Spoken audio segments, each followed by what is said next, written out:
তো দাদা কোথা থেকে আসা আছে বলুন? আর নাম কি আপনার?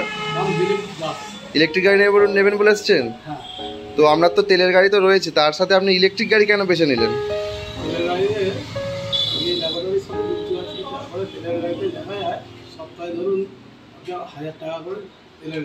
সপ্তাহে 1000 টাকা মানে হচ্ছে মাসে 4000 টাকা, প্লাস আমি 500 টাকা মেনটেন্যান্স খরচা দিচ্ছি, মানে 4500 টাকা পার মান্থ।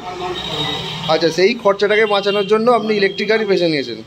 আচ্ছা, আপনার সাথে যোগাযোগ হলো কীভাবে আমাদের সাথে, মা তারা এন্টারপ্রাইজের সাথে? আমার বন্ধু এই গাড়ি একটা কিনেছে।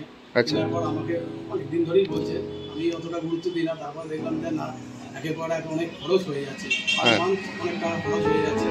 তারপরে আমি বন্ধুকে বললাম যে যখন আমাকে যোগাযোগ করে আপনার আচ্ছা, আপনি একদম ঠিক জায়গাতেই এসেছেন। আমাদের এখান থেকে বেটার সার্ভিসের সাথে ভালো রেটে গাড়ি পাবেন।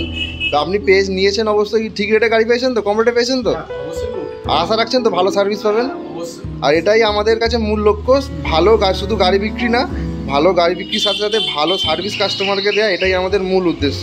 যাক, নতুন পরিবারে যে আমাদের যে সবুজ বিপ্লবের যে নতুন উদ্দেশ্য, যেটা সেন্ট্রাল গভর্নমেন্ট থেকে শুরু করে স্টেট গভর্নমেন্ট সকলেই প্রমোট করছে, আপনাকে স্বাগত জানাই। ইলেকট্রিকের সাথে জুড়ে থাকুন, সবুজ পৃথিবী তৈরি করুন, তার সাথে সাথে ভবিষ্যৎ প্রজন্মকে সুরক্ষিত করুন। ধন্যবাদ।